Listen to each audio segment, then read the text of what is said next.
Hey everyone, I'm working on a segment for a new video. I just wanted to do a quick rundown of my lighting setup. This apartment doesn't get any natural light, so the first thing I do is open this door and turn on all the lights.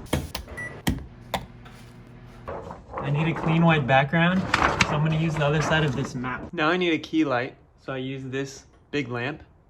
Now I need a fill. So this is my $15 Amazon gold reflector. I still want to bring a little bit more light into the shot, so I add this small lamp right next to my subject. Adding more light to the scene allows me to shoot at a higher aperture so that I can get my whole subject in focus. So that's pretty much it.